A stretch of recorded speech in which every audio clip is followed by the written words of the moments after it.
What does a tux, a moo, and a nerd all have in common? Well, if you guessed it, they all prefer install Linux over Windows. You should stick around to be on the next Live Free and Ham. All right, well, hello and welcome to Live Free and Ham podcast. This is our bi-weekly show during which we discuss ham radio topics in New Hampshire, New England, and beyond. So whether you're a regular listener or first-time guest, we are excited to have you here and appreciate your support. And thanks for tuning into our episode tonight. So let's get into the show. I'm your host, Eric, N1JUR, finally back to normal. And I'm with my co-hosts. Hey, it's Paul, N1OG. And I'm still a general, Todd, W1, STJ. All right, Roger. And we got some special guests on tonight from the awesome podcast show, Linux and the Ham Shack. Go ahead and introduce yourself. We'll start with you, Cheryl, since you're the better of the three. I'm Cheryl, W5MOO. All right.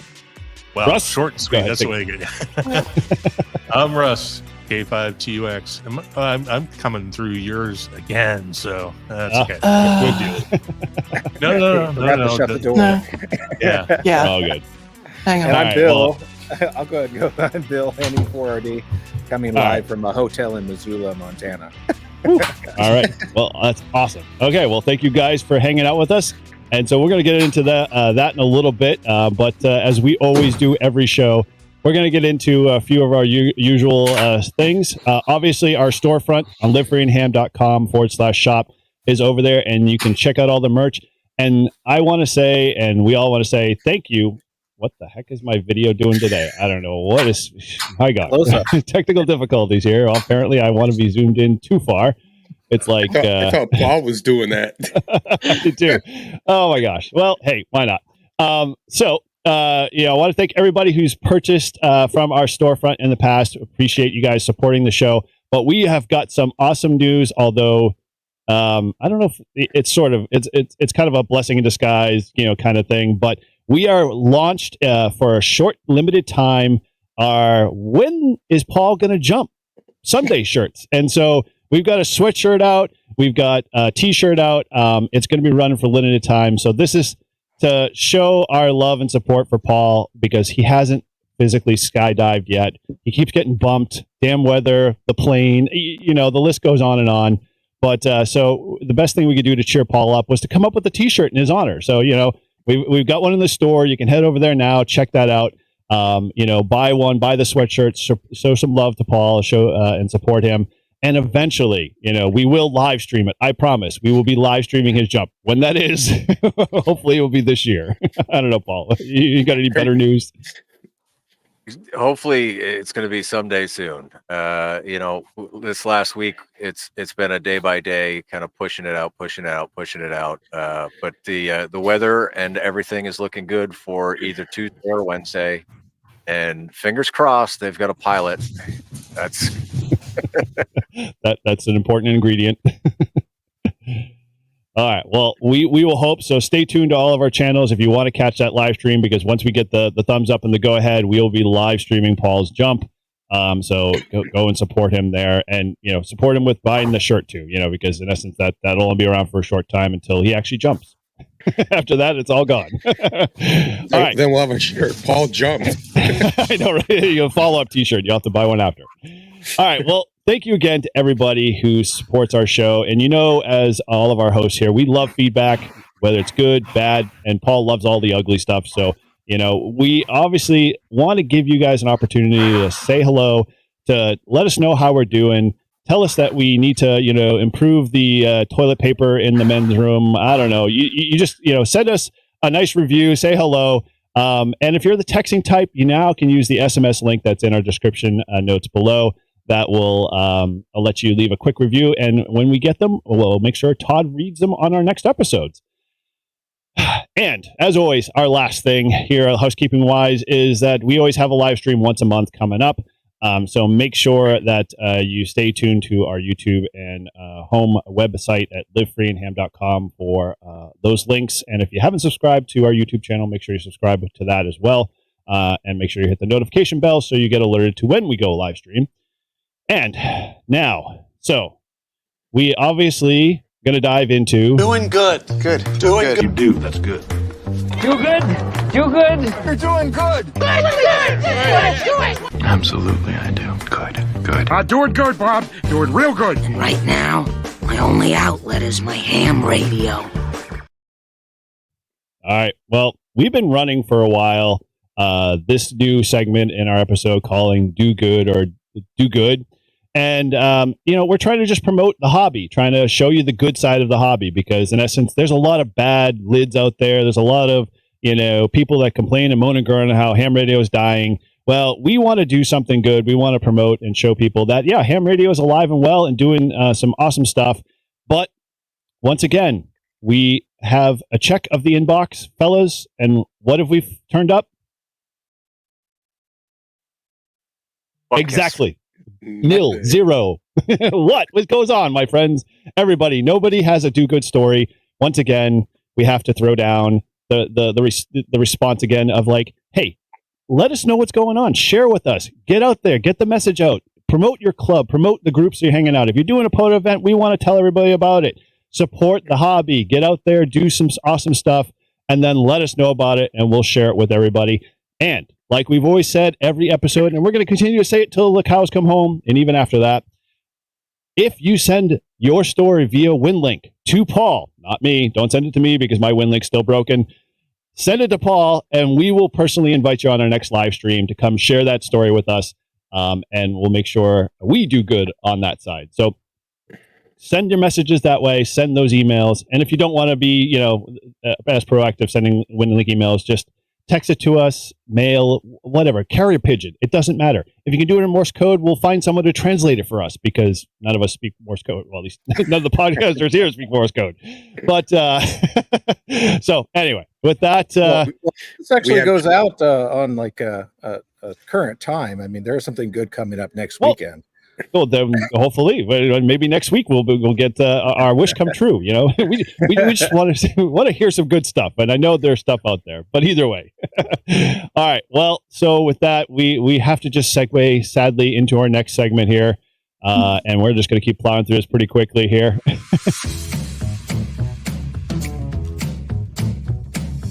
And now for something a little extra with Todd W1STJ.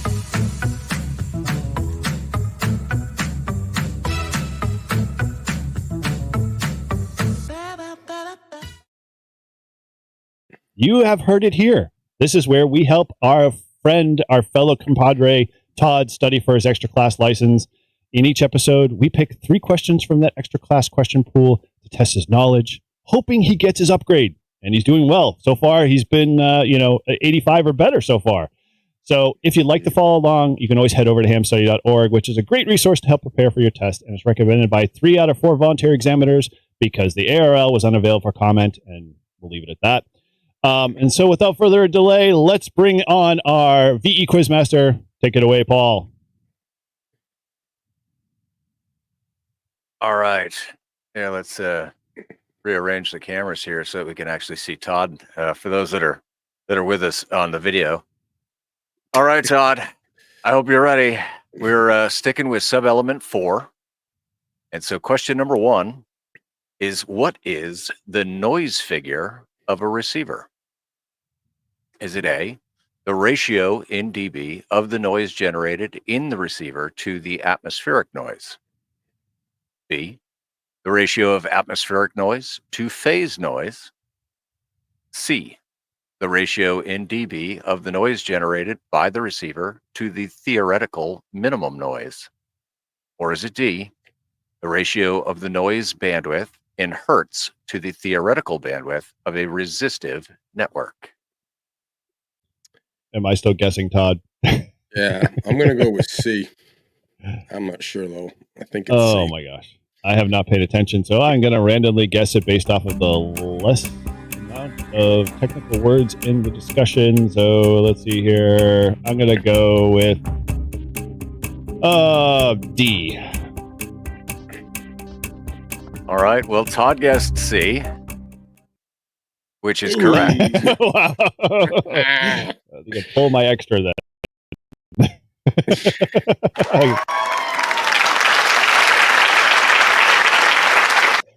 All right.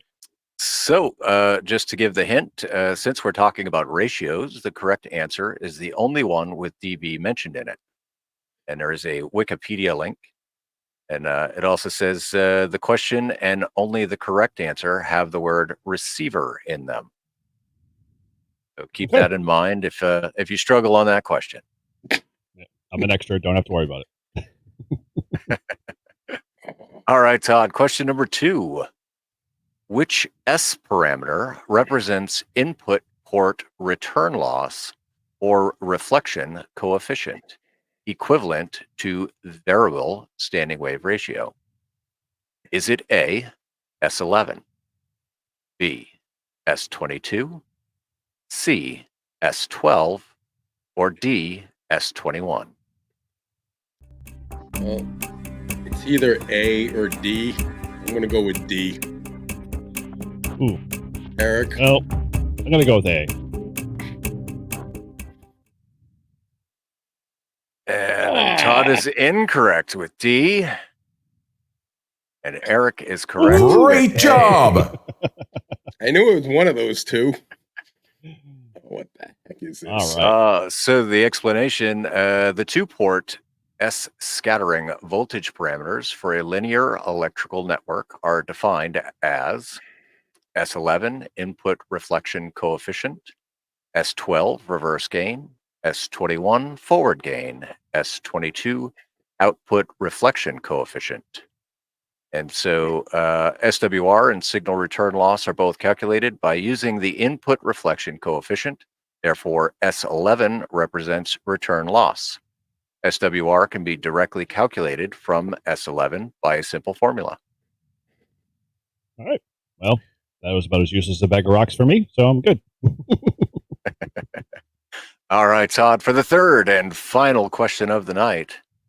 What is the purpose of a single point ground panel? Is it A, to ensure all lightning protectors activate at the same time? B, remove AC power in case of a short circuit? C, prevent common mode transients in multi-wire systems? Or is it D, eliminate air gaps between protected and non-protected circuits? I hate that song. A. He's throwing it. You're guessing. You're guessing wrong on purpose, just because you don't want to hear the song. No, I think it's A. Oh, all right. Let's see here. I'm gonna go with C. All right. Well, Todd said A, which is correct. Ensure all lightning protectors activate at the same time. That's why I said I hate the song. And we Just all for the sing in record. harmony. Ain't bad. Again, Eric got one. I think we're gonna retest him for the extra. Go ahead, try to take it away. Try to take it away. They took away my call sign. I got it back. So you know what? They're not gonna take my extra away. No, I'm about 50% on my study, and that's where I am on that one. So I'm making progress. Cool. Good news, man. Well, keep plugging away. Once I get to 80, then we'll move to the next one. Very cool. Thank God there's what, only 7 or 5? Huh? No, there's 5 10. This is 4. Oh, No, there's like, what is there, 12? 10? Well, No, there's 10. 10. Yeah. We're going to be I'm in the almost long haul. halfway done. The marathon, not a sprint. That's right. All right. Well, with that, so if you're on the journey to studying for your technician general or extra class license, in that case, hamstudy.org is an excellent resource for getting your ticket. So, if you received your license or an upgrade in any time, any capacity, anywhere, let us know. We want to recognize you on the next episode for your hard work and effort. And you can always email us at livefreeandham@gmail.com, and we'll surely make sure to mention you on the next show. All right. Whew. All right. Breather time. Everybody take a sip. Okay. So, now up to our usual format, and we can kind of get back into the discussion here. You know, as we always ask every week, how is your Ham Radio week going? And we'll start with our honored guests first. Cheryl, would you like to do the honors? How's your Ham Radio week going? Doesn't even have to be Ham Radio related. Yeah, as you were saying, my Ham Radio week has been very quiet because we just returned home from New Hampshire. So this week has been getting the house back in order. So that's how my week has been. So very cool. Did You you do take any the dogs with you guys, or no, we left the dogs at home. that explains why you have to get the house back in order. Yeah, exactly. Neighbors were checking on them every day, but there was a 10-day trip out. So there was tons of laundry and trash and things like that to get out. So, but yeah, and we did not do anything ham radio related while we were gone. So, Wow. Well, that's totally fine. It's acceptable here because we also are ham radio operators too as well, and that's not all we just do. So all good on that. Right, exactly. Very cool. All right. Well, with that, Russ, how was your ham radio week going? Well, as I mentioned just before the show started and you started recording, that I had turned my radio on for the first time in 2 weeks and just noticed that the connection to my Shack PC over here went offline. So I've been shilling for Yaesu for a little while, but I turned that off so they don't get any free press from the rest of us. But no problem there. Well, we like to be fair about that stuff, and we don't take endorsements or anything like that. So we don't want Yaesu and blazing above my head over here. So. It's totally okay. We've got, to my left, we've got Team ICOM, and to our right, we've got Flex and, Team Yaesu. So, we've got all the bases covered, and, we're equal opportunity abusers. So feel free. Okay. So when I need to ask for somebody's donation from somebody, I ask Paul, right? Because he's the Flex guy. He's got the money. So sadly, he is not. He is the only non-Flex guy. That would be Todd and me. Oh, okay. Well, so all right. And I don't have any money anymore because I got the Flex. Okay. Yeah, so Todd's the guy to ask for the money. Yeah. All right. Yeah. No, you got to ask Eric because I lost all my money buying the Flex. I need to get back into it though. I had a long streak of work in POTA, both I say both CW, phone, and digital for a while there, and then life happened and kind of got out of it. But I really would like it to get back into it. POTA's like it's like invigorating because other than sitting around watching your computer do FT8, you can actually enjoy and interact with people and sort of have a purpose. So I like its motivational aspect. So I need to get back to that. But you're in warm welcome company here for sure. We all are POTA nuts here and profusely preach about it all the time. So we'll love to hear some of your stories there for sure and talk and support you in your bad addiction or good addiction, however you look at it.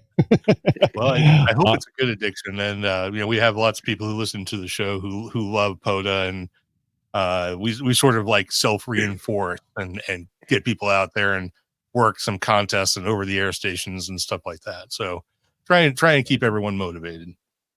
Awesome. Love to hear it. Cool. All right. Well, with Bill, how is your ham radio week? Well, personally, it's not very active. I have the radio on quite often in the shack and listening, but have not clicked the transmit button very much this past couple weeks. We been focusing mainly on answering emails and questions about the upcoming Jamboree on the Air event for the K2BSA. So nice.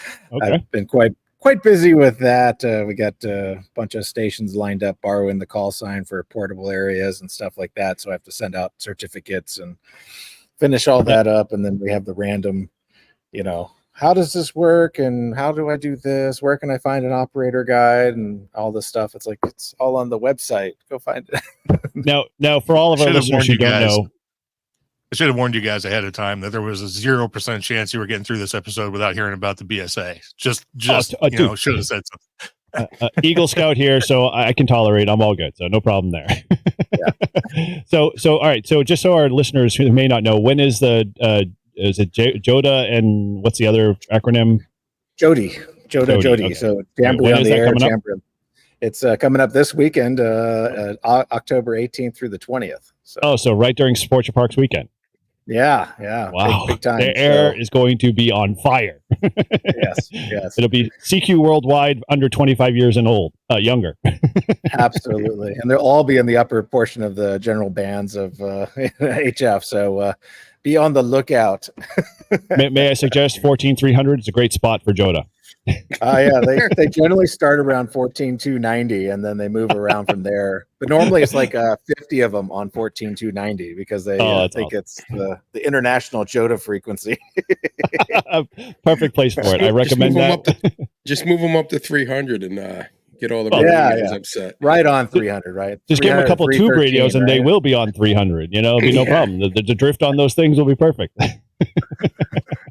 So the bands will be very active this weekend. Obviously, there's a contest coming up too for Worked All European DX or something like that, WAE or something, or Worked All Germany. It's Worked All Germany, right?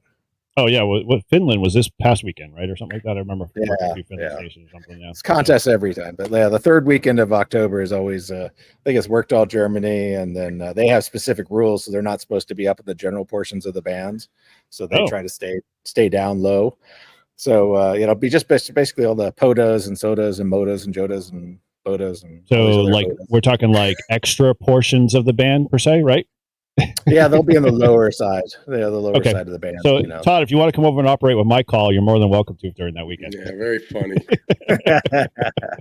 You see the harassment I get from these guys?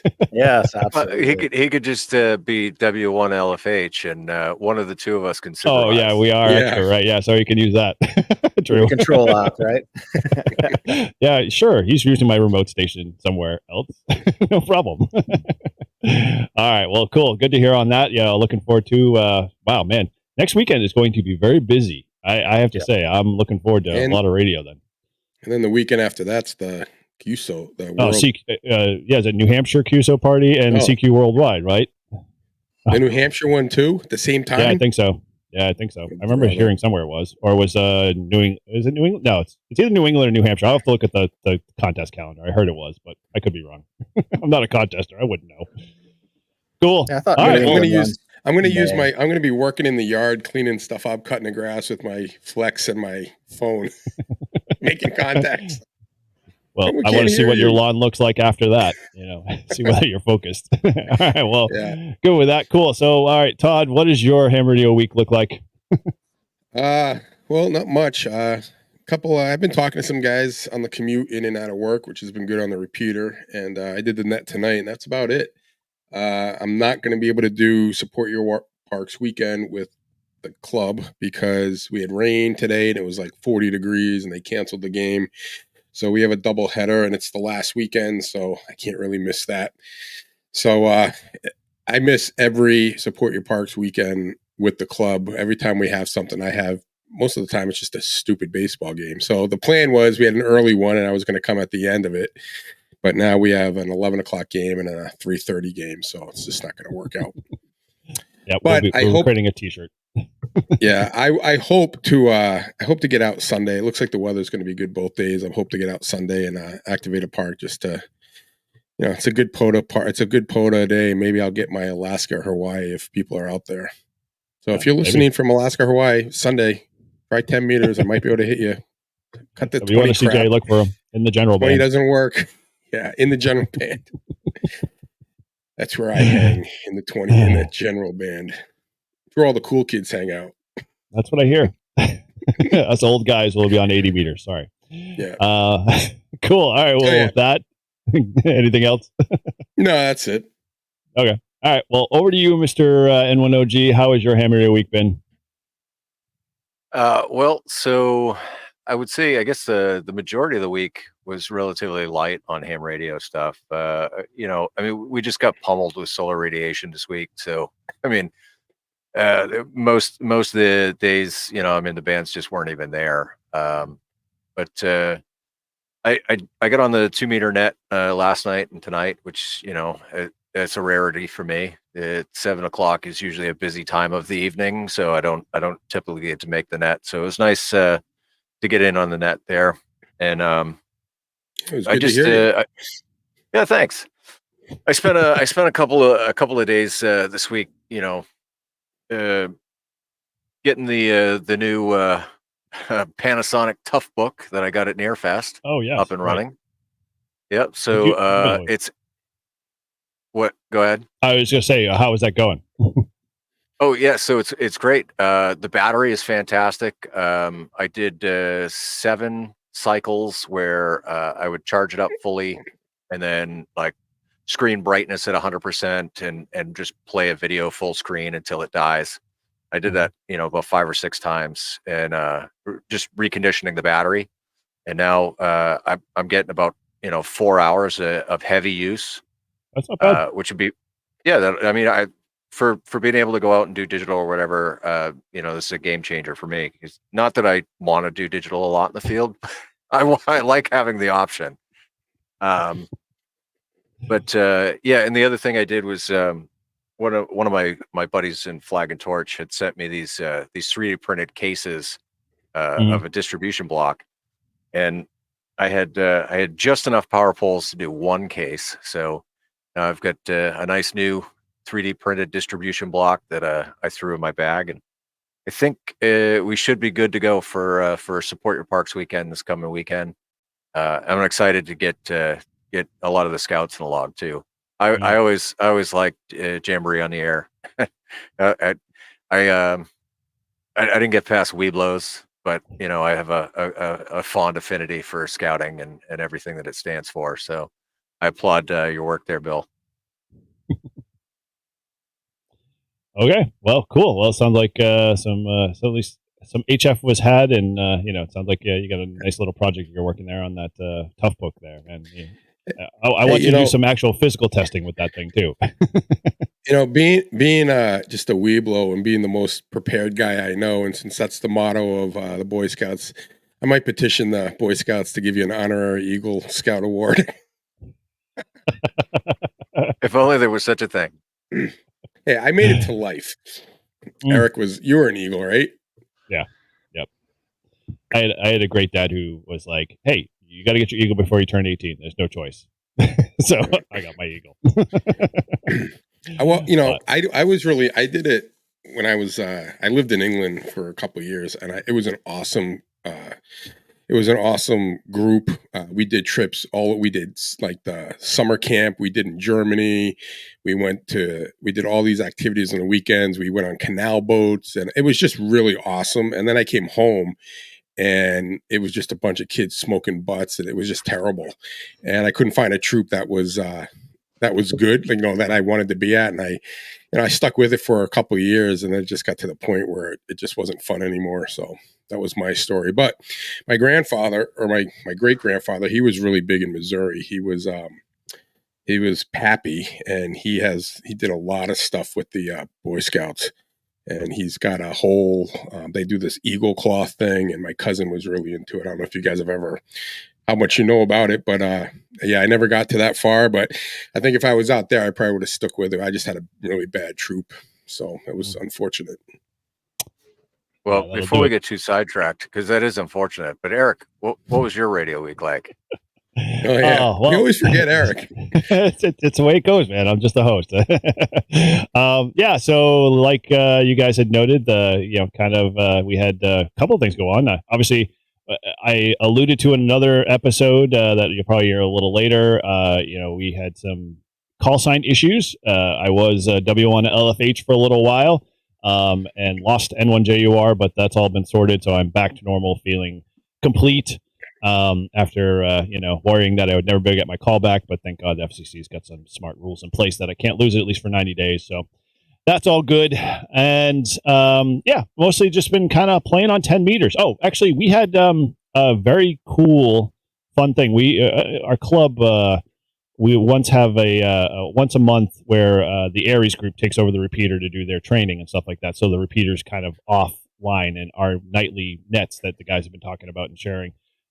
They cease to exist on that day. So, we decided, hey, we're going to do a 6 meter net. And so we actually had like 22. I think it was our location, our vantage point. We have a club member who literally lives in Bible Hill in New Hampshire. And that's like his house sits on 1300 ASL. Feet elevation. So he could literally put a random wire on the ground and hit Uruguay with 4 watts without even trying. So we ran a 6 meter net from there, had like 24 check-ins, so it was amazing. It was really, really bad weather, but it was still good to see 6 meters alive and people wanting to get out there, which is kind of stirred up a bunch of people, and they all want to start doing their own 6-meter net. So pretty excited to hear that, that's happening and people are starting to do stuff like that. So we'll start getting 6 meters, more activity and more people will start playing around radio. So outside of that, good.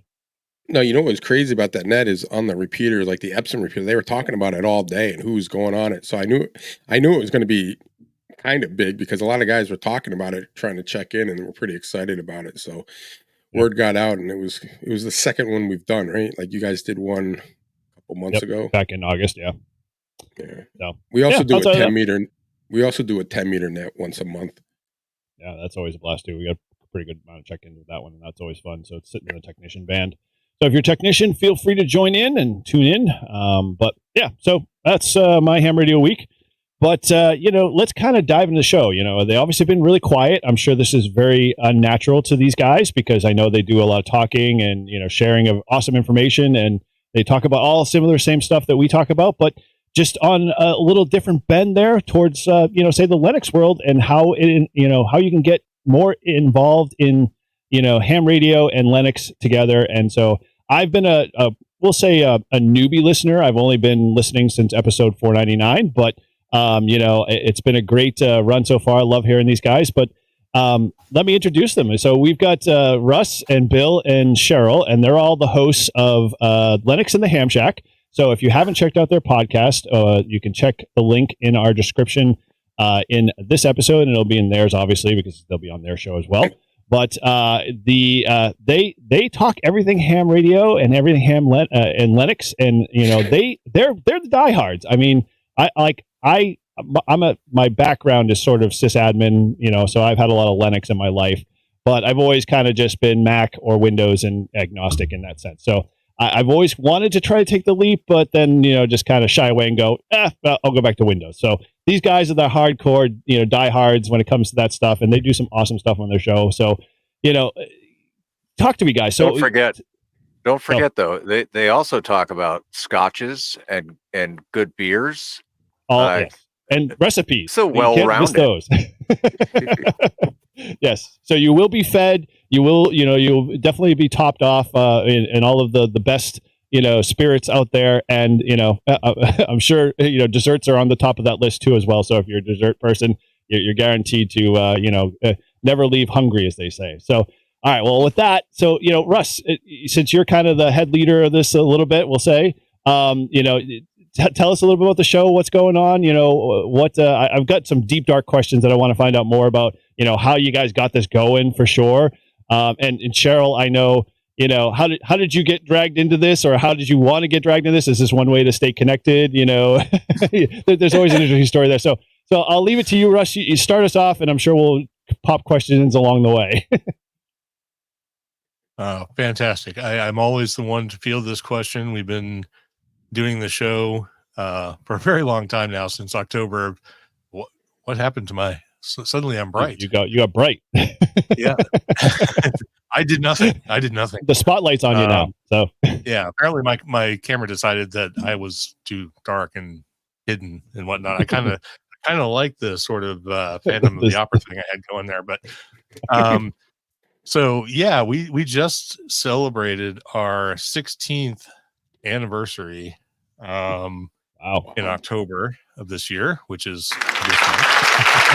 Very cool. We used to have sound effects once upon a time. Anyway, so I always in the 16 years of being asked this question, like, tell us about the show, I have not come up with an answer. So okay. But what I do always start with is that I didn't start the show. I was on it from episode 1, and I have been on every episode except I think one. I think there was one episode I didn't show up on for some reason. But I always have to give props to Richard KB5JBB. He's the one who had the idea, and he was looking for a co-host, and I was like, me, pick me. And apparently since I was running unopposed, I got the job. So, that's how it works. Yeah, pretty much. So he had the idea of Linux in the Ham Shack. He based his podcast on an earlier podcast by Chess Griffin, called, I can't remember what it was called. It's been 16 years. 16 years ago, right? It was a podcast about, oh, look, my camera's freaking out again. Anything we can do to derail this podcast, we will do it. We're already we're totally on the way. So we're all good. All right. Yeah. So he modeled it after another one. He wanted to talk about Linux and using it for ham radio and things like that. And that's pretty much what the beginning of the show was. It was him and me. The style back then was very, very different. If anybody wants to go back and listen to the first 100 episodes that have Richard in them, you will find that show has very little to do with the show of today. Bill's laughing about that. Do tell Bill why. What story do you have hidden behind the curtains? No, it's just it was a completely different show. It's amazing the striking differences. Yeah. Mm-hmm. Yeah, Richard has a very different way of podcasting. He's diehard Texan. Things were very different. There was a lot of blues and country music back in the day, and the only thing that hasn't really changed is the content. I mean, we always talked about Linux, we talked about technology, computers, amateur radio, everything about that is consistent all the way through. And it's just, presentation, of course, has changed, but presentation doesn't really matter. And if somebody wants to go back and listen to the full catalog, because we are, I don't know what episode of yours this is, but of ours, it's 557. So we have done a few, and they do change with time. And if you want to have a different flavor, go back and check them out. But I mean, you're still going to get the same idea. We look at Linux applications. We look at how you can do things without Windows if you want to. We do try and slip that stuff in too, because, like, for example, Cheryl, who's on my right, I don't know how she's arranged for the rest of you, but she's recording on Windows. I'm recording on Mac OS. Bill might be using Linux. I don't know. No, I'm portable, so I'm using my Mac laptop. So okay, so yeah, so none of us are using Linux right now. So I need lots of battery. If you feel like you're not going to learn something or find something useful just because you think we talk about nothing but Linux and I don't want to go that route and I'm not going to be that guy and I can't make that leap and everything, you'll find that that's not the case. We try and push it where possible, but we understand that there are certainly reasons where you can't use it, wouldn't use it, don't necessarily have to use it. And in those cases, what we talk about is all of the applications that are out there that are open source and available across platforms and things like that. So there's always something for everybody. And that's what we try to be. Try to be science, technology, ham radio, Linux, and open source, for every user, regardless of where you come from, where you want to get to, and like what paradigms you're part of. So that's what the show is. Yeah, you guys hit the mark every time. I know, like, every week I listen to it. It is one of those places where, you never know what we're going to be talking about, but when you get into it, you're like, wow, we just segmented into, what the latest whiskey you are, and your knowledge of whiskey is like way beyond my, comprehension and understanding. I'm sure you're probably a little toe to toe with Paul. He's got a lot more knowledge in that sense, but yeah, when you get into that, I just go, wow. Oh, I'm in the presence of, fill in the blank. But yeah, I don't feel like I have any particular special expertise in it. It's just something I really enjoy, and you know how it is with things you enjoy. You sort of just gain knowledge, by osmosis, just because you're doing it all the time. And I would like to point out that when we finally developed the weekender version of the show, we specifically split that out because we knew the content may not be of interest to everyone. So if that's not your thing, if you don't want to hear about the hedonism and the food and the music and the booze and all that kind of stuff, they're clearly labeled. You can go and skip them. However, the first part of the show, we always actually do topical content. We do Linux, we do computers, but what they are is like random off the cuff topics. We literally go to the website pickerwheel.com, throw in 20 topics That the randomizer button, and whatever comes up, we talk about whether we know anything about it or not. So it's always fun. We try to make it entertaining and at least a little bit informative one way or the other. So I wouldn't necessarily skip the first 15 or 20 minutes of those episodes. But beyond that, go ahead and skip it and move on to the next thing. And we'll talk about some sort of computer or ham topic at the next one. But, we try to be a little bit of everything. And, honestly, if you had the choice to talk about whiskey or ham radio, I think we all know which one we pick. Right. So, well, it's funny, that's a tough call now at this point for me, because now that I've listened to what you've talked about, I was like, oh man, now I really have to I'm looking at my whiskey selection. I'm like, man, it's it used to be like the college days of Bud Light and Bud. I mean, you're like, hey man, I'm a beer drinker. I'm like, no, I keep telling my son who's 22, you're not a beer drinker. You have to really understand craft beers and all of that. So, he's getting into that whole process, and it's a whole new eye-opening experience for him. So I get it totally.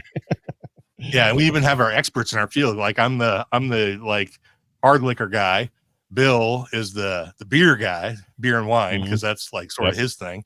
And Cheryl does the food. So we got all our bases covered. So yeah, totally. I mean, we have to have a meetup now, just for the fact that you guys can deal with all of that. We'll just bring the entertainment. Absolutely. Usually when we go to Hamvention, Russ and Bill show up with milk crates of craft beers and whiskeys, and I go tootling in with my bottle of rum or whatever. I'm happy. So let me give a 30-second thing shout out to this past one, and I don't want to take up a whole lot of time with this, but one of our listeners, Darren VK60K, he managed to I don't want to make this sound like it's surreptitious or anything. It's not like, it's not like it's a big deal, but he had one of the guys who reps for Flex in Australia bring me at Hamvention this past year an Australian whiskey, which can't even get in this country. So that was super nice of him. I've thanked him 1,000 times before, but it was such an incredible, thoughtful thing to do. And the fact that I have a totally different kind of flex. Yeah. That was quite the flex, actually. Yeah. But that was fantastic. And I want to make sure he gets acknowledgement again. So. Cool. All right. Well, so we know Russ has obviously been with the show since episode 1 or 2. But, so he doesn't take all of the limelight here. Let's kind of shift over to Cheryl. I mean, obviously, Cheryl, tell us a little bit about you. I mean, I love your call sign. I mean, it's second. I have to say it's second to obviously Bill's, because Bill just takes the cake. I love that call sign altogether. But, tell me what's up with the call sign, how you got into ham radio a little bit, and, where along the line did you get coerced or pushed into, or just decided, hey, I'm going to wave the white flag and be part of the Linux crew here. So the call sign is a vanity call. I grew up on a farm, and I don't know if you can see the cabinet behind me, but it's covered in the top of it. It's covered in Holstein cows. So that's where the W5MOO came in. As for the reason behind getting the call sign, I threw up the white flag because Russ has harassed me from the day we met, basically, which has been 25 years ago, to get my call sign. Then Bill tanked up with him, and so they were both harassing me to get it. And finally, a couple of years before COVID hit, I had tried to test a Hamvention itself, and because it was still at Hara Arena at that time, and they were testing upstairs, and I was in a head-on car wreck several years ago, so I'm dependent upon a wheelchair now. So I was like, that's not going to work. And they're like, well, we don't know what to tell you.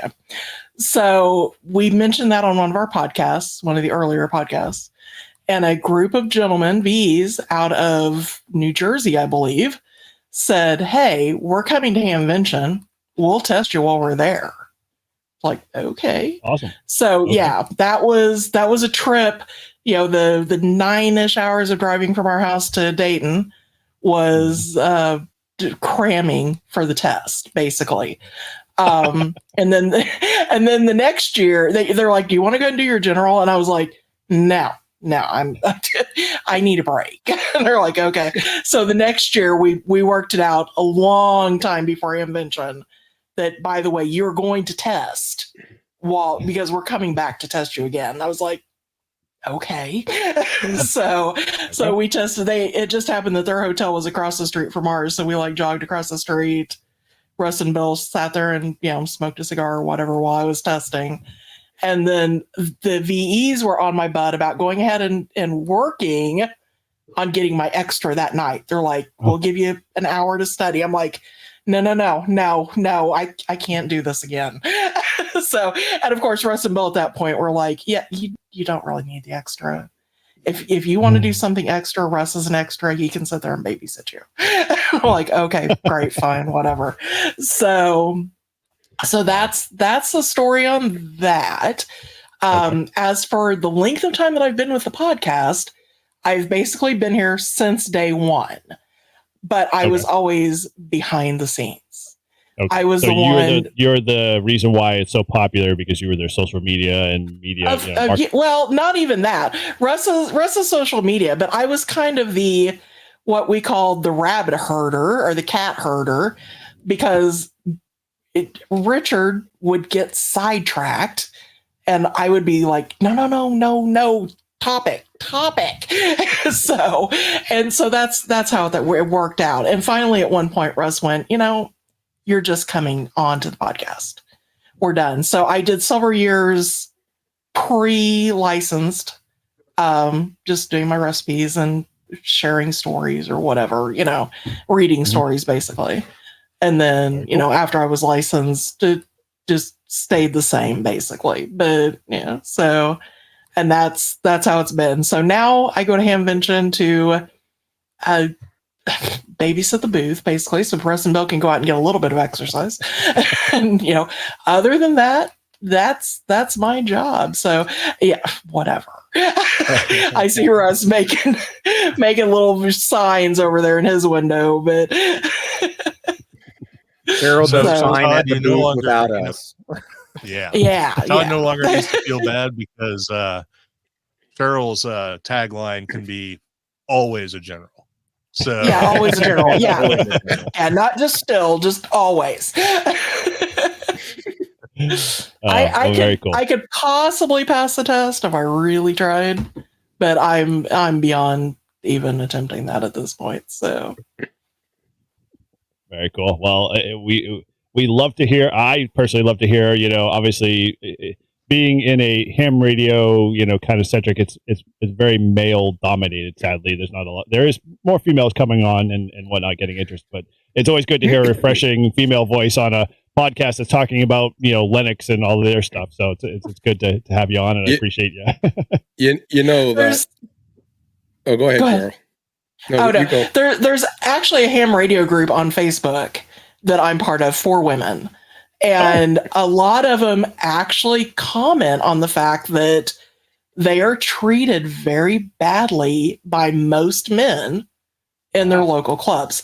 And we do have people come to our booth at Hamvention that will say, sorry, our dogs are barking in the background. I don't want to talk to you. I want to talk to a guy that knows what they're doing. Wow. That's essentially what they say. And I'm like, well, Russ or Bill will be back later. I don't know when to tell you, but come back. And there's been a couple of times when they've actually come up and asked a question. I've told Russ or Bill, this gentleman came up, they wanted information about blah. Why didn't you tell them? Because I have that information, in my head. I'm like, they didn't want to listen to me.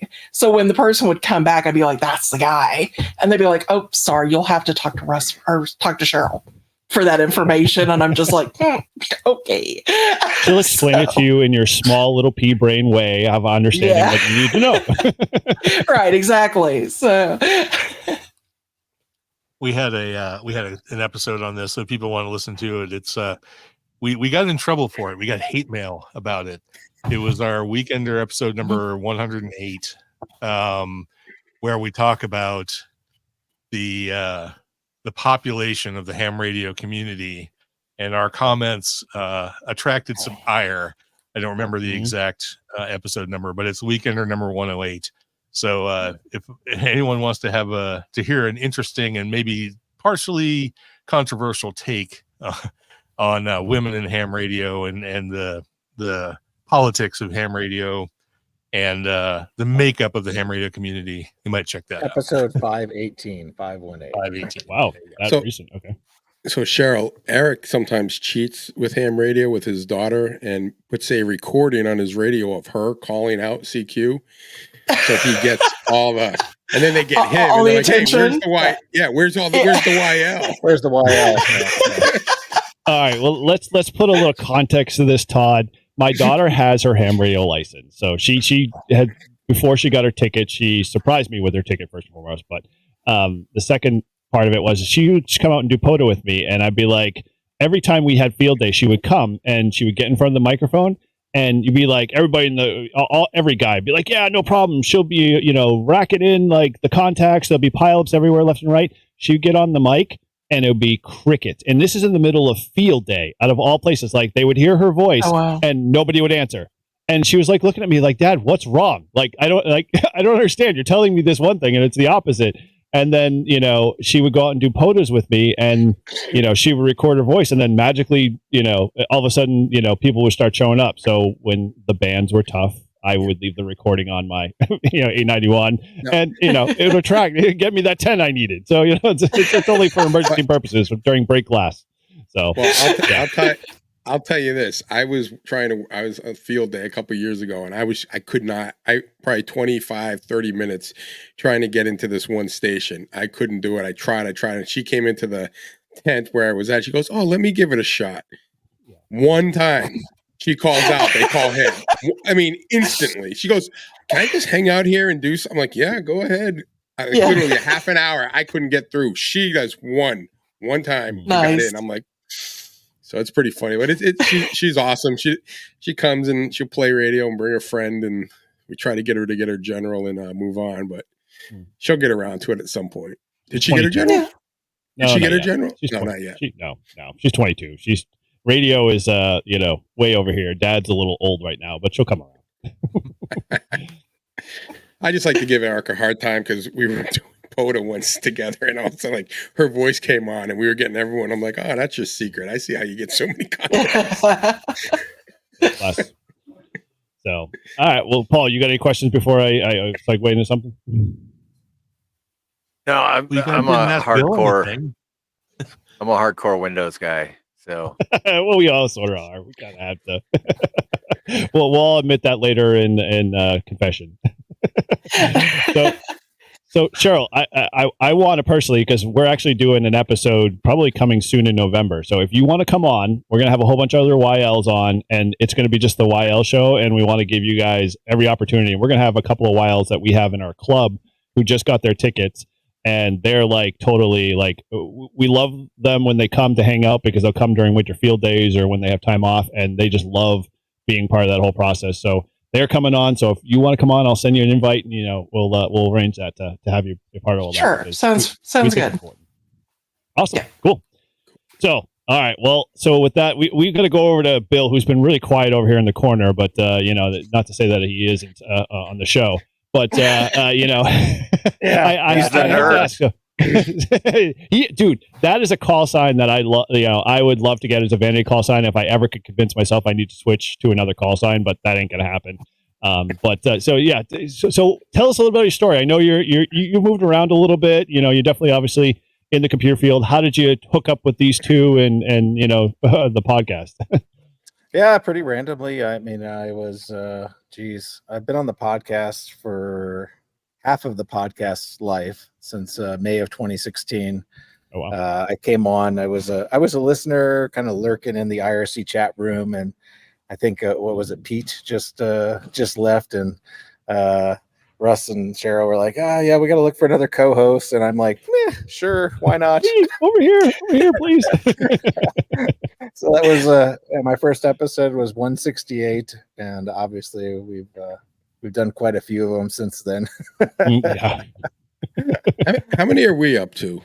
This will put us at 54. So they have about 506 more than we do. 54.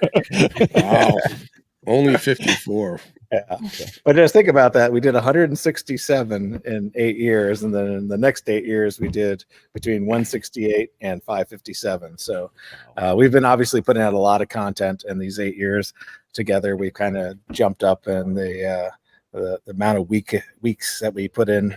We tried to do a show every week. So we've tried to keep up with it. We're not good at it, but we try to keep up with it. And I have a 4-call. I mean, I live in Montana, but I started having a 4-call I got licensed in 94 and kind of been all over the East Coast. And then I moved up to Montana about almost 15 years ago now. So, but I'm keeping my call for life. So I'll die with this call. Yeah. You get attached to these things, man. I don't know what it is. I lost mine, like I said, and I had to have it back. I just couldn't, like, losing my arm. He wasn't happy. He was definitely struggling. Yeah, I didn't like my original call that much. I mean, I had it for many years. I don't think I changed this call in, I want to say, like 2009 or something like that, maybe. So I've had the call for a bit, but So what made you go? Obviously, you're in computers and Linux, but what when any 4RD jumped on the bandwagon? I assume you were just like, I gotta have it, or was it something you were just kind of So like the no code extras came out, and I was like, I was a general for the longest time. I've been a general since '95, so I had my 13 word a minute. Could never really get over the hump, and I just didn't have time to do it. And then finally said, oh yeah, you can get a skip advanced and go straight to extra no code. So I was like, okay, well, I'm doing this, and then I'm going to change my call sign because I'm so sick of this anyway. And then as a joke, I'm like, oh, I'll just put in for this call because it sounds cool. It's lightweight on CW. And I was like, I probably won't get it, whatever. I mean, nobody's applied for it. All the other any number RDs had already been taken at that point. For some reason, 4 wasn't taken. So not many hams in Montana, apparently, but well, no, I was living Florida, in Tampa. right? Yeah, Florida, yeah, Tampa, right? Yeah, I was living in Tampa. I took my extra at the Tampa Amateur Radio Club. Hats off to them. What a great clubhouse. What a great club. But and the rest is history. I've had the call ever since, and it's definitely a fun one. I've worked almost all of the other any number RD calls at some various point in time in my my ham radio career. So it's been quite a fun thing. It's a great call to hunt for sure. It's sort of like looking for all the N4 UDEs and the N2 UDEs and all of the those types of vanity calls. So it's pretty cool. Yeah. Definitely in good sorts there with folks with that type of call. So cool.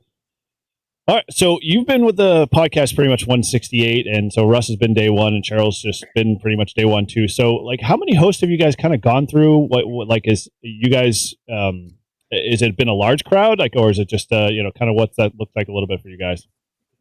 We've had 1 or 2 AMA episodes in our 557.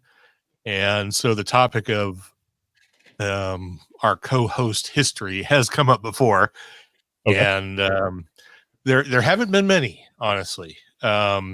We had Richard and I started it, and then Richard dropped off at episode 100. He did the first 100, and I started 101 on. I think I did 2 or 3 by myself. Mm-hmm. And then I feel like I'm going to forget this now. Now that we're talking about it. 500 episodes, I'm sure you will. It's okay. We had Pete and Rich, and then Bill. Well, right, but they weren't simultaneous. We had we had. Oh, now I really think I've forgotten. Was it Rich first? It was. Yeah, it was Pete last because Pete was right. Yeah, Rich was only here for Rich was only 5 or 6 episodes. No, he did like 30 something episodes, I think. Did he? He was he and his son Brady had another podcast called the Low SWR podcast. I don't know if anybody remembers that. I don't. I did hear of it though. Yep. Okay, yeah. So they did the Low SWR podcast, and then Rich jumped on with me and Cheryl because Cheryl was sort of in and out the whole time for 30 something episodes, I think. And then the next 30 something, we had 2 Canadian hams. Well, mostly Pete VE2XPL. And then there was Harrison Harrison VE2HKW, I think. Oh, Canadian. Okay. Were on the show for a while, and then their circumstances changed, of course. And then Bill was, Bill, who ran unopposed for the job, as I did at the start. There were so many others. It's pretty much how it's happened. It's basically like, I need a co-host. Does anybody want to co-host? Me? Okay, you're in. That's kind of how it goes. Paul can share that same sentiment too. Yeah, Paul was like, "Hey, what are you doing on a Sunday night? You want to come do a podcast? Yeah, sure, no problem." And he just he just won't go away. Whatever. No, just kidding. Sorry. Right, exactly. So when Bill gets fed up, we'll put the call out again, and the first person to say yes will be on the show. So there you go. Bill doesn't get an option. He doesn't get to quit. I know, right? He tolerates us at Hamvention, all of us being in the same room. Bill stays forever now. End of story. But the thing is, Bill it's not even 2 hours into Hamvention when he's out buying a black and tan and coming back to the booth so he can tolerate the rest of the show. So Well, normally we only record for like an hour or so. So I'm like, once it's more than an hour, I kind of get freaked out. So, I need my So we're nearing that. You're going to expire in the next 10 minutes or so. I just want to make sure that you combust or something. No, I am running on empty though. So let's kind of wrap this going here. Well, that was prerequisite number 1 that I sent out to Russ earlier on. Just make sure you have several refills along the way. I brought the whole bottle. I'm not stupid. See, Russ is a professional. Come on. Yeah, I thought you were a craft drinker beer. Just have the beer I fridge didn't know right next to quitting your was feet. an option. You're right. Not a quitter. All right, cookies are for closers. All right. Cool. So you guys obviously mentioned Hamvention a little bit, and I kind of want to dive into a lot of it. Do you guys go every year? We've missed 1 year. We missed 2 Wow. years of the last 14. Woo! So we have Okay. done quite a few. Yeah. Okay. Well, any advice you'd want to give to us 3 newbies, because we're all diehards and we want to go, but New England, you have to go west, so it's a little challenging. But yeah. And a little south from too. Montana. How long? I How would long would only it take? say, go ahead. I was just saying, how long would it take us to drive there? Probably what? 16 It hours. takes us 20 half- 9 hours. So you would take you about 12. probably wouldn't take you more than 10 to 12, something like Yeah, that. that's not that Yeah. bad. I drove down to Russ North Carolina. drives. I just said I drove to North Carolina this summer, and it wasn't that bad. It was like 16 hours. Russ drives from our house to Hampton, New Hampshire several times a year. That's about 20 hours. And Hamvention's not quite halfway, but Not pretty quite close. Yeah. Now, do you guys stay? We stay usually at the same hotel in Miamisburg, which is not. I mean, someone's going to correct me. That's not Miamisburg, but yeah, it's South Dayton. It's listed as Dayton, so yeah. Right. But you asked to give you advice about going to Hamvention. There's only one thing I can say about it is if you're a ham, just go. Yeah. Just do it. Whatever you think you're going to see, whatever you think about the show, whether whatever like preconceived notions you have about the show, it's just, you got to do it. Just do it once. I guarantee you're going to figure out in that one time whether you want to do it again or not. But I mean, you got to do it. You got to do it. Rain slickers are optional but suggested because it will rain at least once during the weekend, and then the humidity will go up to 190%. So on an 80-degree day. Great. So, yeah, you got to do it. I mean, absolutely. I mean, you guys are in New Hampshire, but people come. I mean, because we have a booth there, of course, for the show. I mean, we meet everybody who comes through. Basically, we get a lot of foot traffic and everything. And the people who come through from, Paraguay and Israel and the Philippines and Finland and everywhere else. Japan and Germany and cool to meet all of these people. I mean, it's absolutely like, Near Fest is Near Fest, and the one that goes on there in Massachusetts like a couple weeks before, and all of that. It's like, yeah, these are great ham fests and everything, but I mean, nothing is Hamvention. You just got to do it. Right. Now, you guys also do what's the one in Missouri? Is it Missouri? No. What's the other one I'm thinking of? That's way after Hamcation and Hamvention. We've kicked around the idea of doing Hamcation and Huntsville and some of the other big ones. Alabama. Yeah. We were going to do Huntsville this year, and then I got really sick and we wound up not going. So we may wind up doing Hamcation next year because we have other reasons to be in Florida. And I mean, Orlando in February is, generally a nice place to be. So we might actually do that. I mean, we've focused on Hamvention for our like booths and setups and stuff like that. And I've done some local ones here in Missouri. But I would like to do some other ones, and I think Huntsville and Hamcation will be the ones that we, wind up going to. Well, we got to have you up to Ham X next year. Then at this point, we got to make sure you get you on the roster there because we're trying to increase the YouTube presence and kind of getting more of that action involved in there, and they're a little bit receptive to that. So we'd love to have you kind of come. We actually did our first year. We did this podcast, our first 2 or 3 episodes. We did a live stream right from it. Horrible, video conditions, but we did a live stream and had a blast doing it, and it was very we'll say fulfilling because a lot of people came by. I'm like, we don't know who you are, but you need to be around, and we don't have this stuff up here in New England. Nobody talks about ham radio, and so it really kind of just took off. I don't know if you guys know this, but there's a Linux for ham radio distribution called Andy's Ham Radio Linux. It's we interviewed Andy. Yeah, KB10IQ. Right there. Yep. Yeah, he was one of my mentors. He was one of my mentors, actually, growing up as a kid. He was part of a ham radio club that I grew up with and Boy Scouts. And, so I knew him very early on. And when he was tinkering and stuff like that, he's a great guy. Love him. He's got a lot of good stories no matter what. You get him on a tangent, he'll just go forever.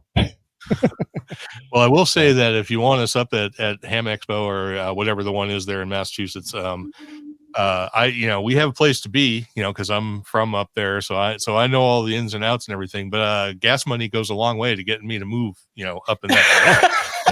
We could probably make that happen for sure. I'm sure we could put a little pool there, or do a couple of shirt raising events and get you the gas money both ways, no problem. I'd love to have you there. It'd be awesome. We're also funding Paul's jumping career, so that's it. See, if he was here, we have GoFundMe pages all over the place. See, if you guys were here, local skydiving school is a half mile from our house, so we get to sit on the porch and watch people jump out of perfectly good airplanes. What do you think of Missouri, Paul? Well, I guess it's one of those states that I don't think I've quite checked off the list, so I should go at least once. Well, you drive right through there when you go to Florida. Yeah, sort of. Yeah, you don't. Yeah, you sort of do. I mean, you can. You can detour. Way out in that. That's a hell of a deep 20 hours. If you haven't gone to a Buc-ee's, you're going to want to go through at least 3 or 4 of them. So you're going to have to go through Missouri somewhere along the line. Well, there's a Buc-ee's in Tennessee. Yeah, true. And it's in Seaverville, and I think they're building one in Georgia right now. So there's already one in Daytona Beach, so you can just go there. Yeah, and ours opened last Christmas, and it was an absolute madhouse for about the first month. So we go to Texas fairly often, so we had already done the Buc-ee's experience, but so we're like, yeah, okay, whatever. So yeah, Buc-ee's was great because it's like we would go to Texas every time we would drive to Dallas, we'd stop at Buc-ee's on the way, or went to Austin or whatever, and then we heard, oh, they're building a Buc-ee's 30 minutes away, and we're like, oh, there's going to be a Buc-ee's. So we went there like within the first week and everything. Now we don't go to Buc-ee's anymore. Yeah, we're just like, yeah, whatever, it's Buc-ee's. Yeah, well, that's kind of my experience too. I went there and it's like my daughter was like, "What is this Buc-ee's place you keep talking about?" I'm like, dude, I've heard it from Ham Radio 2.0 and everybody, talking to Texas, and, oh yeah, go to Buc-ee's, blah blah blah. I'm like, fine, I'll go check it out, thinking it's like a Wawa or whatever, but it's not. Yeah, no. you can't touch it with a stick. So Yeah, it's like definitely a concession stand / convenience store / shopping mall, all wrapped up in with one. 100 fuel pumps. Yeah, just With 100 short of a fuel couple pumps, of carnival rides, right? Yep. Yeah, exactly. Yeah, that's their newest thing. Ours just put in like a taco bar, so the carnival rides are probably going to be in the back parking lot by Christmas. On the way. All right. Well, so kind of, we obviously should talk a little Linux here in this process. So, you have the floor. What would you love to share to our listenership, about Linux and in general? Obviously, you touched on a little bit, about how it's not so scary, and but what would be the compelling thing, for at least from a ham radio side of things, if I wanted to, start getting into Linux, that I should be looking at? I can summarize this in a minute or two, I think, from my perspective, and then I'll let my co-hosts have the floor. But I think when we first started doing the podcast in 2008. The Linux landscape was very different than it is now. It was much scarier, much more intimidating for the average user, and that's why the show sort of blossomed into what it is, because it was actually kind of a fight to get people to switch the paradigm. Windows was everything there was. Even Mac OS wasn't really a player at the time. And to me, as far as using an operating system in the shack, Mac OS is still not really a player. No, very little development in the Mac OS front. Apple's garbage. However, what's that? Apple's garbage, he said. Yeah, still garbage, right? So it was more of an issue back then, and the fight was harder. The uphill climb was steeper, and as time has gone on, the two worlds have kind of shifted towards each other. Linux has tried to make itself a lot like Windows. Windows has tried to make itself a lot like Linux. They do a lot of kernel development. They've created the Windows subsystem for Linux, which actually runs Ubuntu and Debian and other variants and stuff like that. So the worlds are colliding, honestly. And so it's made our job a lot easier. It's made it much less intimidating. And if you, as a user, whether you use Linux or not, want to jump into it, the leap is very, very small at this point. Everything's going to look familiar to you. Your desktop environment's going to look the same. The only thing that's going to be different, basically, is how you install applications. And so that's really the only hurdle you have to get over. But that being said, the biggest thing for me is I'm willing to bet that if you're a Windows user right now, a lot of the applications you're using for ham radio were probably written for Linux. I mean, if you're using WSJTX or JTDX or FLDigi or any of these things like that, you'll be like, well, I only run Windows and I've got these applications. Well, sorry, those were all written for Linux and then they run on Windows too. So like you don't even have to make the leap in that point. You're already using the applications. You just have to switch your operating system. So you're talking about a matter of 30 minutes and, a loss of a little inhibition. That's pretty much all there is to it. Yeah. And you get even less ads in your desktop environment. Because that's what Microsoft, which is now trying to push them back in. So that's true. Yeah. Ubuntu is in its own world with Canonical and stuff like that. Yeah. But Ubuntu is the Windows of the Linux world. But yeah, I would be surprised if we don't see, like Russ was talking about, the convergence between Windows and Linux and stuff like that. I mean, there's, if you listen around to a lot of the Linux podcasts, I mean, there's definitely like the chatter, like Windows 12 is basically going to have a Linux kernel in it because Windows is dead. They're slowly killing themselves, much like Mac OS is doing with locking down the App Store and stuff like that, and going to start killing off third-party apps, which will mean all of these open source apps that don't have development license keys in the Mac OS ecosystem to register their apps and get them certificates signed and stuff like that. You're going to see that stuff starting to go away, and Microsoft's not that far behind. I mean, not many amateurs are using the Windows version S of the platform, but that platform is particularly locked to the store.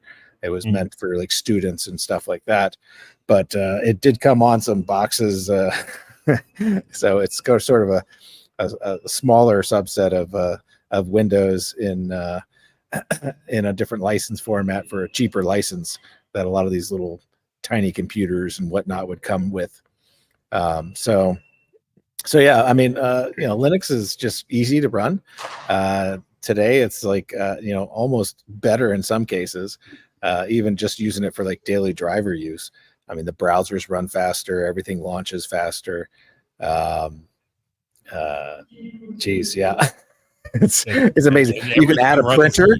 You can add a printer that's probably 10, 20 years old, and guess what? There's still a driver for it. Yeah. I mean, you try doing that in Windows or Mac OS, you're SOL. You're not going to be able to print to like an old Canon printer from the late 90s, early 2000s that's barely got USB support, let alone any driver support.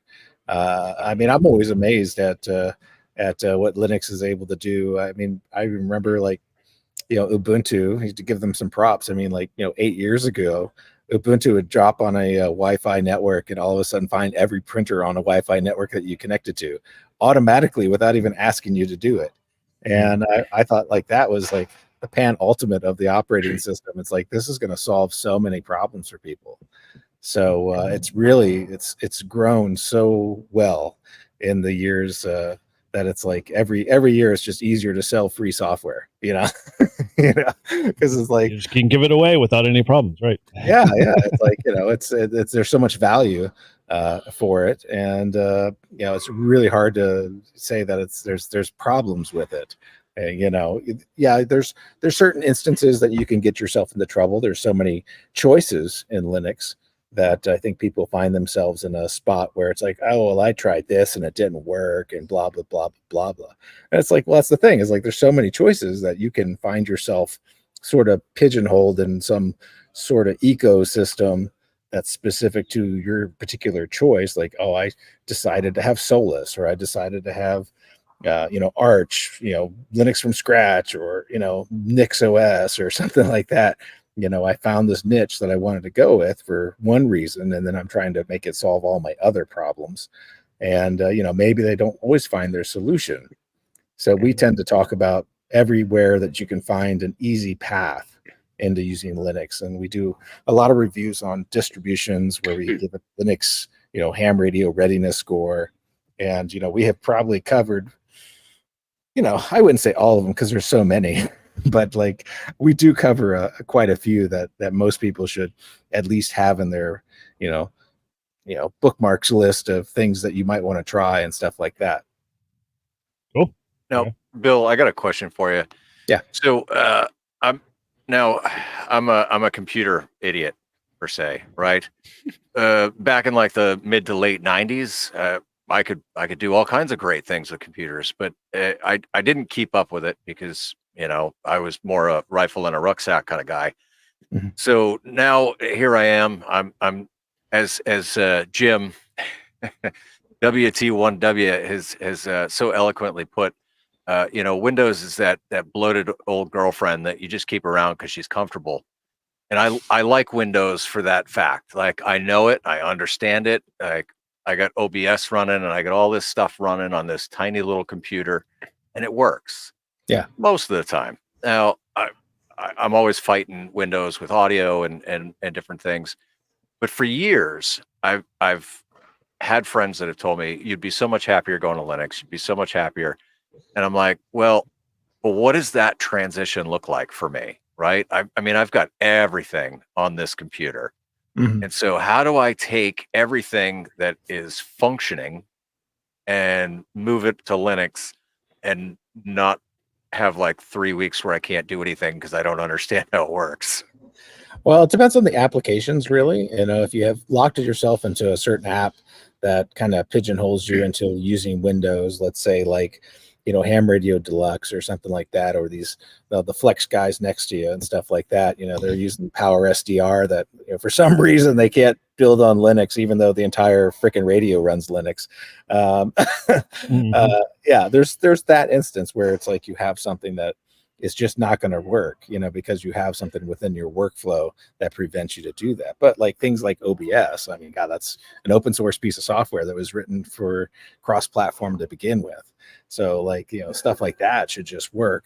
you can grab your .obs folder out of your home directory, and it's kind of a strange thing. Why does it have a dot file in Windows land?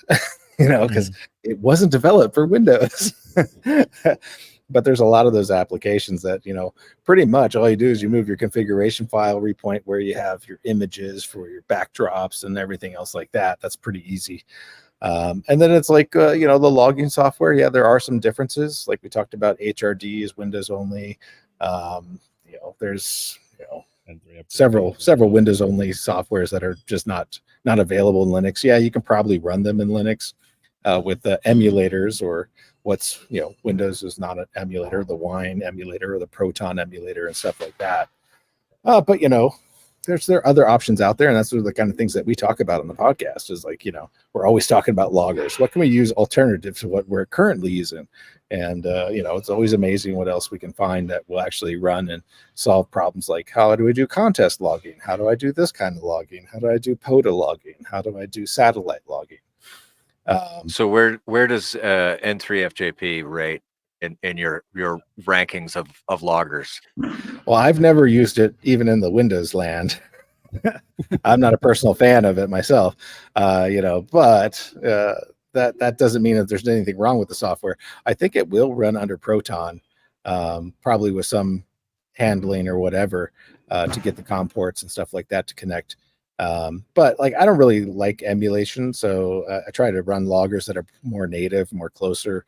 For contesting, I'm using not 1mm right now. It's kind of like an N1mm, not necessarily clone. It kind of looks like N1mm. But I'm an old like CT guy from the old contest days when we had like DOS computers out there in the field. So I always appreciate that when N1mm came out, they like kept the same key bindings, so I wouldn't have to rebind everything that I have like ingrained in my contest head of what I'm supposed to be doing. So I really used N1MM for a long time in Windows, and then I played around with it in the Linux emulation days. And then now that there's not 1mm, there's no reason for me to even use Windows or an emulator for that kind of logging and that purpose. So yeah. So basically, sounds like, Paul, you have to listen to the podcast to get your full answer out of that, which is a great segue. Yeah, there's a lot of episodes to go through, though. Any suggestions? I would. Yes, I do have a suggestion, and that suggestion is the search button is fantastic. If you want to find an episode on logging, just put logging in the search bar, and it will give you the episode that you need to look at. Because I wouldn't ask anyone to go through 556 episodes to try and find some specific content that they're looking for.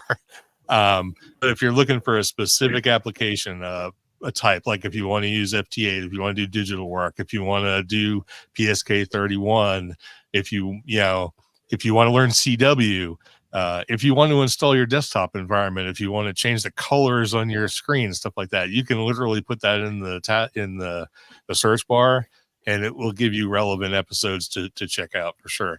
The show notes, like, we don't like publish a transcript of the show or anything like that, but they do have links to relevant projects, configuration examples, things like that, whenever necessary.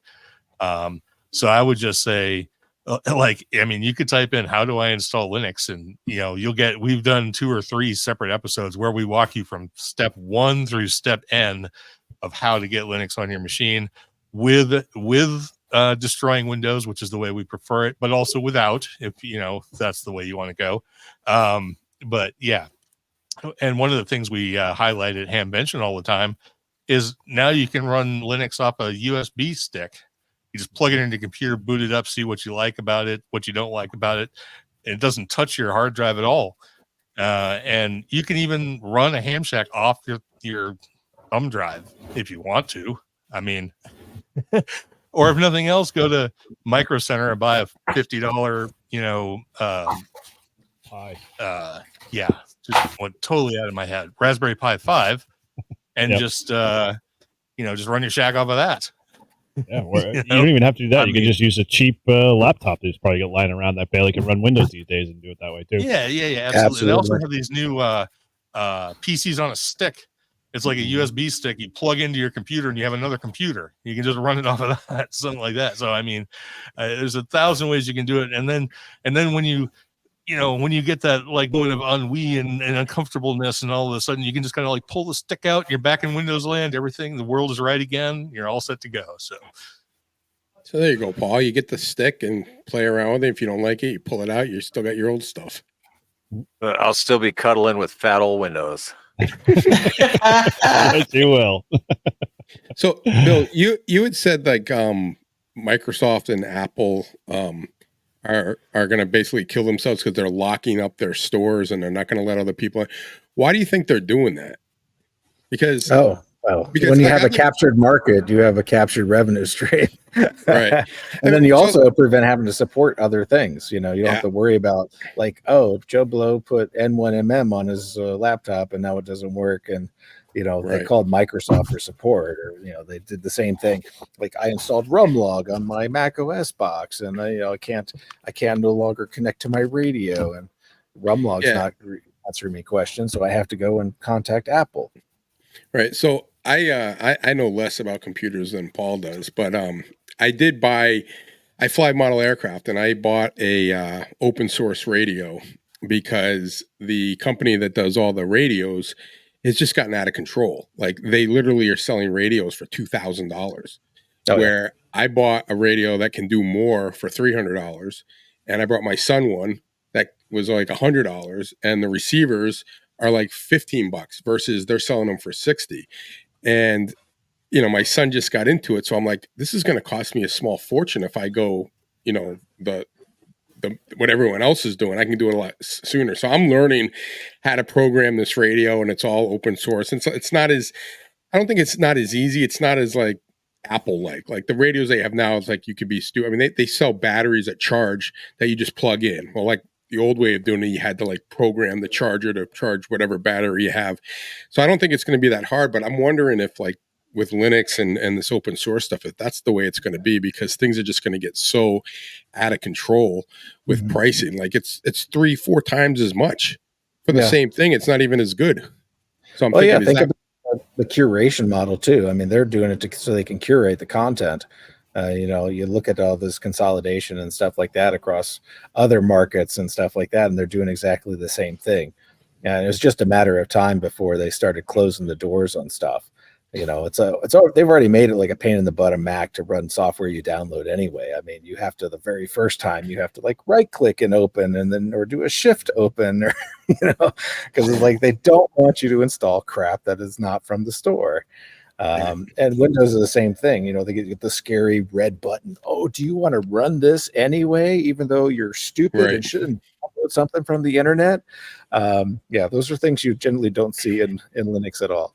And I don't want to like highlight the elephant that's sitting in the corner right now, but Mac OS is BSD, which is a flavor of Unix, just like Linux. Pretty much. I think it's still Unix certified, so it's still a Unix compliant system. Yeah, that's true. But we always have it'll probably go through a phase where they'll have all the thing, and then eventually people figure it out that it's not worth doing, and they'll start switching, and then they'll have to change their business model to drop, to reopen it.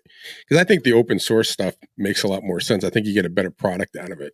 Yeah. Well, they only want the customers that want to buy Final Cut Pro and Adobe Premiere Pro and all this other stuff. They don't want people like us anyway. Sure, you can go with Android if you like unintuitive, frustrating, illogical user interfaces. That's fine. That's what I say to the Apple fanboys. But anyway. Oh, good. But there's a Linux distribution out there that I can't remember the name of that my head. Bill might be able to. But if you're a Mac OS fanboy, it emulates Mac OS, but it runs Linux. That's sort like of elementary OS sort of looks like. OS iOS 9. Pantheon. Well, okay. So it's definitely doable. So if you're looking to dip that toe in the water, there's many options. And I'd have to say that, these guys are going to be your best resource, especially in trying to find that like match 1-for-1 for loggers and connectivity to be able to do cat control and all of those other things you're going to do in the ham radio world. So it sounds like, if you haven't already subscribed, you need to head over to their channel, over to their website, subscribe, start listening, catching on, and start learning, because I guarantee you might be very surprised by the whole process of how easy it is. I've been in Linux for a long time, in and out of my job. I've got a lot of Linux servers in the back doing different things like everything under the sun, Pi-hole, the Nolan and Yards, all that stuff, doing all of the things in the backward, because my background's all Linux and networking. So I love to see all that stuff. I always loved to be in part of it. Always felt like it was the cool crowd to be in when it wasn't cool, and and in the whole academic world when that was very popular in those days. And so it's good to see that it's more now mainstream. And so when I hear you guys talk about new flavors, I'm just like, oh, cool. I gotta think about adding that to the list, and then my list just gets longer and longer and longer. Get nowhere in terms of updating my OSs. One of my favorite things about Linux these days right now is that back in the day, back in the 2008, 2010, 2012 timeframe, Arch Linux used to be the fanboy Linux. It used to be fringe. It was the outer bounds. It was the edge. It was like edge. It was like the restaurant at the end of the universe. Thank you, Douglas Adams, for that. And now it's easier to use than the mainstream distros. It does everything right off the bat. It's all UI based. And some of the ones like Manjaro and Garuda that have rolled like these customizations on top of Arch have made it so easy to use. It makes Windows look like it's complicated garbage, which it kind of is. But anyway, it's that perception. It's just, there's so many ways to go with it. Everybody should try it, and it's so easy to do these days. Plug in your USB stick, downloads. It's all free. It's open source and everything. Everyone should be doing it. So, well, cool. So we've got a little thing here I kind of put together. The guys don't know about, but we're gonna do a little speed round here because I want to quiz you guys and see what This is kind of like see how well you know yourself on your toes. So we're going to ask you 3 questions each, and we're going to kind of go through here. You got to answer them right off the cuff. So if you guys are ready for that, let me know. Let's go. Shall we? Who wants to step up to the plate first? All right, sounds like Cheryl's ready to go. Okay, all right. Okay. So first question is, what's your favorite dessert? Cheesecake. Okay. Favorite mode? Ham radio. I skip that. I don't use it enough to actually say that. So. Okay. And what was your first radio? Yaesu. Handy talkie. Okay. What model? I don't know that model. Do you? It's on my desk. An FT3D. Oh wow, geez, nice job. You went, you didn't go the Baofeng route. Well, we applaud you. Nice job. Well, no, there's one of those on the desk too, but that one gets used like when we go to amusement parks or to Hamvention. So that way, if I drop it, it's not a big loss. Yeah, you can hammer nails with those things without a problem. Yep. Yeah, exactly. And apparently set them on fire because that's been done. Well, yes, not by me. No, not by you. No. Give me a couple of years. That might happen. So. Okay. All right. Well, all right. So, all right. The tables a turn. Okay. Obviously, Russ, favorite spirit? That would be Old Forester 1920. Okay. Oh, good one. Good one. All right. Favorite. I know. We're going to go with the ham route. The ham route. Favorite mode? Oh, favorite? How about the one I use most, which is FT8? So. Okay. Wow. I would not expect that. Okay. All right. And obviously, what favorite first radio, or your first radio, I should say? What you got to take? Like first radio, like of all time. first HT or first radio you got in your hands once you get a ticket. Kenwood TS520S. Wow. Okay. Nice radio. I remember sitting in front of those when I was younger. Okay. All right. Okay, Bill. You're the craft guy. Off the top of your head, favorite craft beer? Oh, that pisses off a lot of people when I do that. That's okay, dude. All beers are good beers, no matter what. Yeah, Ruffling Feathers is okay here. Yeah, we do it a lot. I think right now I'm leaning into a lot of Great Notion varieties. They have so many tart ales that I'm really digging a lot. They have a nice double raspberry strawberry thingy bobber that is really good, but they also make it extremely good IPAs too. So I'll stick with just like, I'll say Great Notion is probably my favorite brewery right now. They're out of Oregon. Okay, cool. Well, I'll have to give them a shot. I've never tried them before, so good recommendation. All right. Well, so obviously, next question: favorite mode? Riddy. Wow. No one said PSK 31 yet, but Riddy's close. Not bad. Okay. You a Riddy contester too, or just Riddy? Kind of. Yeah, I used to be on Riddy a lot. I haven't gotten back into it since since the centennial of W1AW, where I was running Riddy for W1AW Portable 7. But that just kind of reinvigorated my love for Riddy so much, being kind of like the end of the spigot for all of the people trying to contact you and stuff like that, kind of like the business end of a pileup. So it's very cool. It's nobody likes to, saying bar AC and just putting it on ping mode then, right? Yeah. Everybody loves the ping mode. Yeah. Different days. Very good. Okay. And obviously your very first ham radio once you got the ticket. Heathkit SB104A. Wow. Okay. 2 guy. Nice. And did you build that or was it just handed to you? No, we got it secondhand. My friend, my Elmer and I were, we were the unfortunate collectors of a lot of SK gear for the club, and so I was able to kind of get my hands on a piece of old hardware that I loved. The just the look of the radio was just beautiful. There was something about those glowing red numbers. I really wanted the SB230, which is the amplifier for it with the beryllium oxide. It's just like deadly. I so wanted the whole kit when I got that radio, and I used it a lot. I mean, I still love that radio. I think I finally gave it to somebody else. I think I gave it to another club member to use, and I haven't seen that radio in many years. Well, hopefully you come it crosses your path one more time in life. I do look at them often. Anytime one comes up with a full set, I'm like, oh, I should do it. Right, that always happens. All of us. It'd be a terrible radio to own, though. True, but it doesn't have to operate. It can sit over in the corner and look pretty. You know how it performs. Turn it on and glow red with a beautiful green spray paint.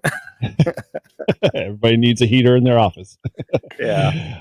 Cool. All right. Well, so we can kind of wrap up here because we're getting a little late here on the East Coasters folks here, but love having you guys on. Thanks again for finding some time to get us on here, and we appreciate you streaming out to your Discord there for this, folks. Hope we wouldn't bore everybody to death and they haven't fallen asleep or fallen off.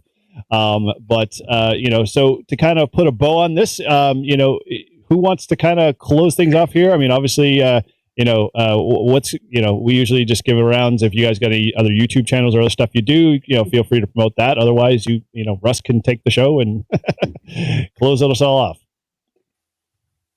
Well, I will say my little piece, and then if Cheryl and Bill want to close out, that'd be great. I will mention our website, lhspodcast.info. I guess I could do the phonetics, but I think that's pretty straightforward. So that literally has links to everything we're connected to one way or another. We're on Mastodon and that thing that used to be called Twitter and Facebook and Instagram and YouTube and all of that. So, I mean, you just literally, if you go into Google and search for Linux in the Ham Shack, you will definitely find us.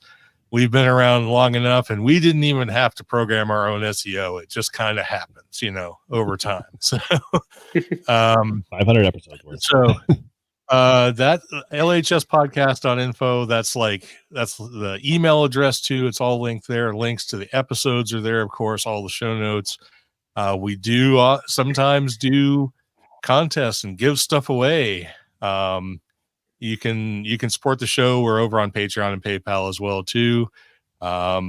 It's like really cheap, and it's helped. We have actually become like in the early days, we would have to ask our listeners to support us to like go to Hamvention and stuff like that, because it's, it's not cheap. It's not an event. But we've had enough support over the last couple of years that our contributors are actually made us sort of self-sustaining. So it's really nice. That's We're awesome. not getting rich or anything. We're not, we're not buying yachts and mansions and stuff like that and visiting Europe every autumn.